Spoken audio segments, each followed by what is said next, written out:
So బెంగళూరులో మనకి job అనేది చేసే వాళ్ళకి ఖచ్చితంగా మీరు విషయాలు తెలుసుకోవాలి. కానీ బెంగళూరులో జాబ్ సెర్చ్ చేయాలనుకుంటే హైదరాబాద్ లో కాకుండా బెంగళూరులో జాబ్ తెచ్చుకోవాలి లేకపోతే వెతుక్కోవాలి అనుకునే వాళ్ళు ఖచ్చితంగా ఈ విషయం గురించి తెలుసుకోవాలి. Which is about water crisis. 2016-17 లో ఉన్నప్పుడు ఫస్ట్ నేను కొన్ని రోజులు బెంగళూరులో ఉన్నప్పుడు కూడా రోజుకి 2-3 ట్యాంకర్లు ఒక పెద్ద అపార్ట్మెంట్ కి, అంటే మేము ఉండే అపార్ట్మెంట్ కి అప్పుడు అది కూడా టైమింగ్ అన్నమాట. మార్నింగ్ ఒక 1 అవర్ 2 అవర్స్ మాత్రమే, ఈవినింగ్ ఒక్కోసారి వచ్చేయి. ఒక్కొక్కసారి ఏంటి అంటే ఈవినింగ్ ట్యాంకర్స్ పెట్టేవాళ్ళు కాదు.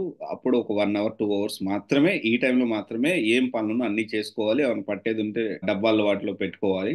సో ఇలా ఉండేది పరిస్థితి. ఇప్పుడు ఏమైతుందంటే వారానికి ఒకసారి స్నానం చేయండి, లేకపోతే 3 రోజులకు ఒకసారి స్నానం చేయండి, చాలా పొదుపుగా వాడండి అని చెప్పి బెంగళూరులో ఇక్కడ ప్రజెంట్ అయితే వాటర్ క్రైసిస్ అంత దారుణంగా ఉంది.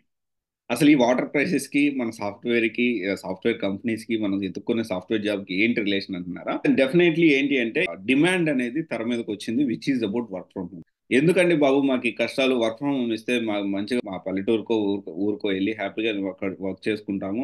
ఈ టెన్షన్ ఉండదు. 3 రోజులకు ఒకసారి 2 రోజులకు ఒకసారి వాటర్ కోసం ఇంత ఇబ్బంది పడుతూ ఈ ఇంకోటి ఏంటి అంటే బెంగళూరులో అతిపెద్ద ప్రాబ్లం ఏంటంటే హెయిర్ ఫాల్. చాలా పెద్ద ప్రాబ్లం. అయితే నాకైతే వచ్చింది, అందరికి వస్తుందని నేను చెప్పను. నాకు వచ్చింది, నాకు తెలిసిన వాళ్ళకి చాలా మందికి వచ్చింది. ఆల్మోస్ట్ అందరికి 98% వరకు నాకు తెలిసిన వాళ్ళందరికీ హెయిర్ ఫాల్ ప్రాబ్లం వచ్చింది. ఇవన్నీ మనం ఎందుకు మాట్లాడుకోవాలి అంటే, ఎస్ డెఫినెట్లీ మనం మాట్లాడుకోవాలి. Hair is also very important. నేను one of the reason Bengaluru నుంచి హైదరాబాద్ మూవ్ అవడానికి వన్ ఆఫ్ ద రీజన్ అది. అక్కడ హెయిర్ బాగా వెళ్ళిపోతుంది. అంటే అక్కడ యాక్చువల్లీ అప్పుడు వెళ్ళిపోయింది, అక్కడి నుంచి ఇలాగే ఉందన్నమాట. సో తర్వాత నేను హైదరాబాద్ మూవ్ అయ్యి కొంచెం కేర్ తీసుకొని, సో ఉన్న వరకన్నా జాగ్రత్తగా కాపాడుకోవాలని చెప్పి, అప్పుడు ఇంకా నా మ్యారేజ్ కాలేదు. సో ఇదంతా అయింది. సో ఇప్పుడు నేను ఏం చెప్తున్నానంటే, బెంగళూరులో వాటర్ క్రైసిస్ ఉంది, వాటర్ ప్రాబ్లం ఉంది. ఇప్పుడు కొత్తగా వచ్చే కంపెనీస్ కూడా కొత్తగా కెరియర్ స్టార్ట్ చేసుకోవాలనుకునే వాళ్ళు ఖచ్చితంగా ఈ రెండు విషయాలు కన్సిడర్ చేయండి. కన్సిడర్ చేసుకోండి. ఎందుకంటే ముందు మనకి ఏమనిపిస్తుంది అంటే, జాబ్లో ఎన్నో డెఫినెట్ జాబ్ వస్తే బాగుండు, త్వరగా జాబ్ వస్తే బాగుండు, ఏదో ఒక జాబ్లో జాయిన్ అయిపోయి ఏదో ఒక ఉద్యోగం వస్తే బాగుండు అనిపిస్తుంది. కానీ మనకి తర్వాత ప్రాబ్లమ్స్ అనేవి ఫేస్ చేసేదానికి ఛాన్సెస్ ఉన్నాయి. So I request every one, ప్రతి ఒక్కరు కూడాను, సో ఇది ఒకసారి మీరు ఆలోచించాలి. బెంగళూరులో వాటర్ క్రైసిస్ అయితే ఉంది. దీనికి సంబంధించి వర్క్ ఫ్రమ్ హోమ్ అడుగుతా ఉన్నారు. నేనేం చెప్తున్నానంటే, మీ కెరియర్ స్టార్ట్ చేయాలి అంటే వాటర్ క్రైసిస్ ఉంది, వర్క్ ఫ్రమ్ హోమ్ ఇస్తారంటే అలాంటి పరిస్థితి అయితే లేదు.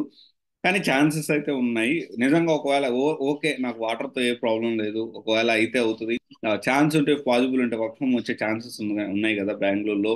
అది అది కూడా ఈ సమ్మర్కి. ప్రతిసారి ఉండదు. మళ్ళీ ఇంకొక విషయం, సమ్మర్ లోనే ఈ ప్రాబ్లం అనేది ఉంటుంది, అన్ని సీజన్స్ లో ఈ ప్రాబ్లం ఏమి ఉండదు. దాన్ని ఓకే అనుకుంటే మీరు ఫర్దర్ గా మూవ్ ఆన్ అవ్వండి. బట్ స్టిల్ వాటర్ క్రైసిస్ అయితే ఉంది. వర్క్ ఫ్రమ్ హోమ్ అయితే ఇప్పుడు కంపెనీస్ ఎలాంటి ఆలోచన తీసుకోలేదు. కానీ అంటే ఈ ట్విట్టర్ లో, ఈ సోషల్ మీడియాలో వీళ్ళు పోస్ట్ చేసి ఇట్లా వైరల్ చేస్తున్నారు, కానీ కంపెనీస్ అయితే ఎలాంటి డెసిషన్ అయితే తీసుకోలేదు, ఎలాంటి కంపెనీస్ కూడాను.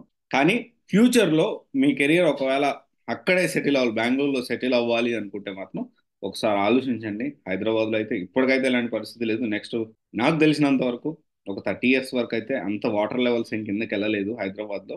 ఎందుకంటే అక్కడక్కడ చెరువులు ఉండడం కానివ్వండి, మనకి కొంత ఫారెస్ట్ ఏరియా కూడా ఉంది హైదరాబాద్ లో. సో అది కొంత బెనిఫిట్ అవుతుంది అనుకోవచ్చు. బట్ ఇంకొక 30 years వరకు అయితే ఏ ప్రాబ్లం ఉండదు అనుకుంటున్నా. ఒకవేళ బెంగళూరులో కెరియర్ స్టార్ట్ చేయాలంటే ఈ విషయాన్ని కన్సిడర్ చేయండి. హైదరాబాద్ లో కుదిరితే స్టార్ట్ చేయండి. అండ్ కంపెనీస్ కూడా డెఫినెట్లీ వచ్చే కొద్దీ హైదరాబాద్ లోనే ఎక్కువ కంపెనీస్ మనకి వచ్చేదానికి ఛాన్సెస్ కూడా ఉన్నాయి. ఆల్రెడీ ఇట్ ఈస్ బెంగళూరుని క్రాస్ అయ్యే సిచ్యువేషన్ లో హైదరాబాద్ ఉంది. చాలా డెవలప్ అయింది. చాలా ఎక్కువ కంపెనీస్, ఎక్కువ జాబ్ ఆపర్చునిటీస్ హైదరాబాద్ లో కూడా ఉన్నాయి.